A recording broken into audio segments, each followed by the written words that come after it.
Hey guys, welcome to the channel. I've been sort of mulling over whether I should actually do a video on this, and I decided to eventually do it.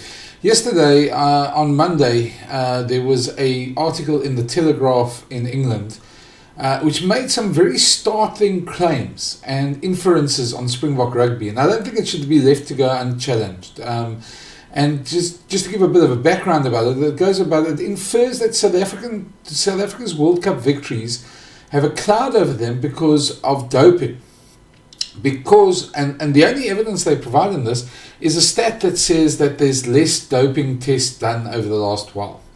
Now, of course, like everything, there are always explanations for these things where you can decide for yourself whether you agree with the Telegraph article or not, and let me know in the comments. I'd love to see your comments anyway. But certainly it makes a lot of inferences, no facts, but infers something which is not really correlated. So to me, I'd really like to just lay it out for you, just what they alleged and what exactly has happened and what's the response to that. Because we've got a response to that and I've got an explanation. So I'd like to put that to you. Now, this is the article. It caught my eye on social media yesterday, saying that decline in South African drug testing has left a cloud over their World Cup victories. This was the tweet that was sent out on the same story. So trying to say that South Africa's got the most convicted dopers in rugby, and that happened at the same time that they had less drug testing. So almost inferencing that there's a lot more drug use going along in the Springbok side. But the article itself gives no facts on this. Just all it says is there's less doping, and they take the inference from there that means the Springboks must be dopers. In fact, the only evidence they have is this graph over here that shows that the tests were done. There were less tests done for the Springboks over that time period. And that's about it. That's the basis for the entire article. Now, there is a reason for this, and having worked in this area, I can tell you the South African Institute of Drug-Free Sport and its CEO Khalid Galant is actually one of the top ones in the world. And they have no mercy. There's no favoritism done for any sport as such, as we've seen with one or two players who have been suspended for doping in the past. So to me, it's just rather ingenious rather not disingenuous is the word, to link that to the World Cup triumphs. It's called one doesn't have anything to do with the other. Anyhow, the reason why the number of drug tests have gone down is because there's only one WADA, the World Anti-Doping Association laboratory in South Africa, and that is in Bloemfontein, and they lost their accreditation. They unfortunately are government funded, and for some reason, I'm not quite sure what the reason is, but they lost their accreditation. So that has created all sorts of complications. If you don't have a lab to test, you can't test more. Now, nobody's saying there isn't a problem with doping, especially at schoolboy level. We've heard a lot of stories about that. But at senior level, and having been involved in rugby for close to 30 years now, I can tell you those players at Springbok level are tested regularly. They're tested in competition, out of competition. Often you hear stories, we don't always report on it, but because it's not really something to report on. But players often tell us how the guys arrive at their house at like 7 o'clock in the morning and get them to give a sample. It happens. It's part of the sport that they accept it. In competitions like the World Cup, they tested regularly as well. So while there's nobody saying that there isn't the odd player here or there who takes a chance and maybe wants to speed up a recovery with steroids, this isn't a widespread problem. The guys are tested well, and because more Springboks have been caught, more players have been caught, is because there's more testing that was done in the past year. Now, the testing hasn't been done so much because of the wider laboratory. So, and my colleague Mike Greenaway at IOL reached out to Khalid Galant, and this is what he said to him as well. So Galant says, it's that third paragraph, they say, we used to be aggressive in our testing because we had our own World Anti-Doping Agency laboratory in Bloemfontein, but it lost its wider accreditation. South African Institute of Drug-Free Sport is 90% government funded, so we have to take our testing overseas, he continued. The cheapest lab is in Qatar, but we also use one in Belgium. The use of overseas labs increases operational costs, so we have to decrease the number of tests we do, but we don't lose of our effectiveness because sportsmen and women still have no idea when we're going to test them. Gelan continued, if you're a professional rugby player, Springbok, you're rolling the dice if you want to go the route of performance-enhancing drugs. You're taking a massive risk. Whether we do 100 tests or 1,000, there's no notice that we're coming to test you. He says the testing is not random in the sense that it's simply a name drawn out of a hat. He says there's careful planning as to when they strike. All testing has zero notice. The player doesn't know it when it will be on the Saturday of the game or the practice the Tuesday, Thursday, pre-season, mid-season, post-season. We can go to their homes. So the risk is still very high because they don't know when we are coming. He also pointed out that World Rugby has its own testing program. Players can be tested at any level of the game, after test matches, or at various stages of the URC. Look, this was a clickbait article. It's tabloid journalism. It seems to be directed at the Springboks because they're obviously at the top of the game. They're world champions, double world champions, and people obviously don't like that.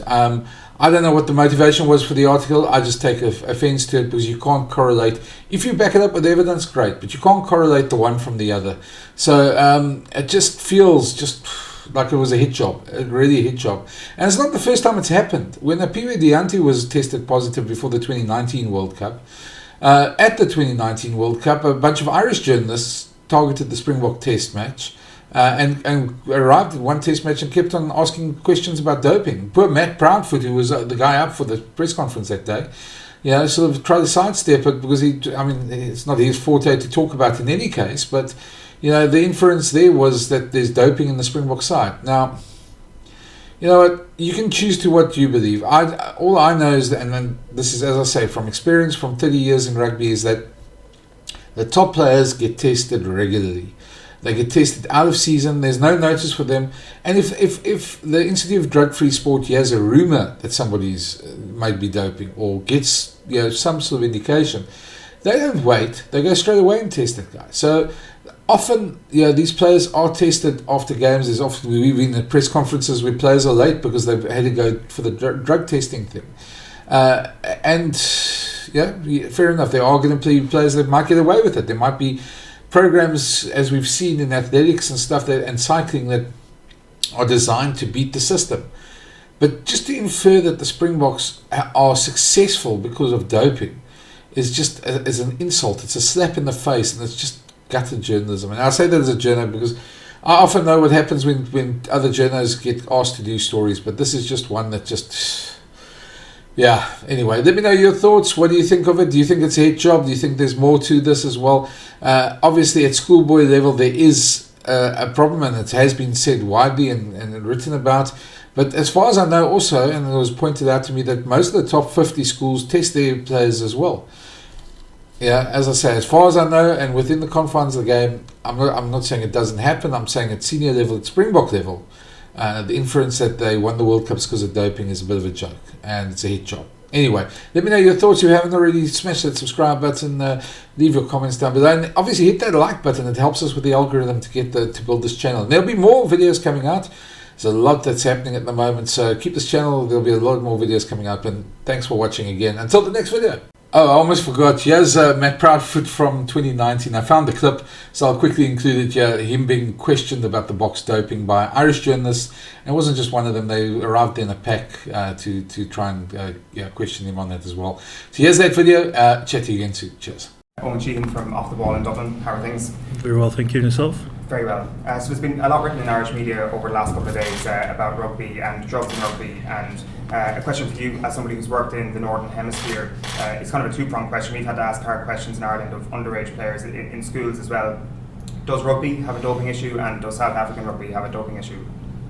I think I'm a forwards coach, mate. That's something for administrators to answer on.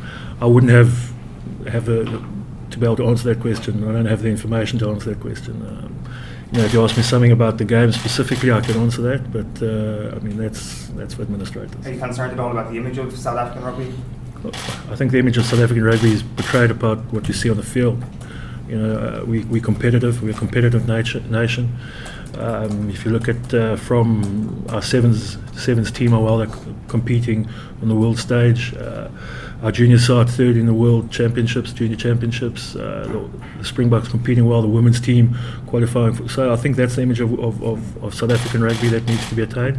I think if from a sports spectator point of view, of course, doping in sport is something that continually needs, not just rugby, continually needs to be addressed on a worldwide platform. So to talk about it from an assistant coach position, I don't think it's my role to speak about it.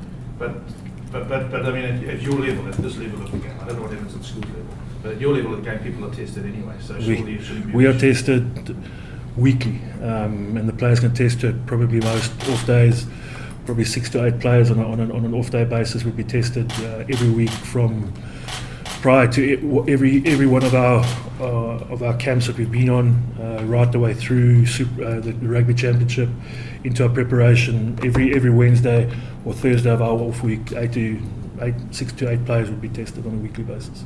That's an interesting point, because ultimately, if you do have a failed test, it shows that testing is working. I'm not sure if that's something you go along with. Is kind of that's arguable, I guess. Like, do you think that testing is working? And I guess on a local level and on an international level, it has to be working. I think that's what world sport attains. I mean, it's been proven in athletics the way the Russian Federation was the testing is the only viable mechanism to ensure clean sport. So. Gavin Comiskey from the Irish Times. Sorry, I couldn't get your name. Sorry, Gavin Comiskey from the Irish Times. Hi, Gavin. Do you understand the narrative? Because even if you look at what happened with Craven Week and all that, we just haven't seen it anywhere else in the world that there's positive tests of teenage kids.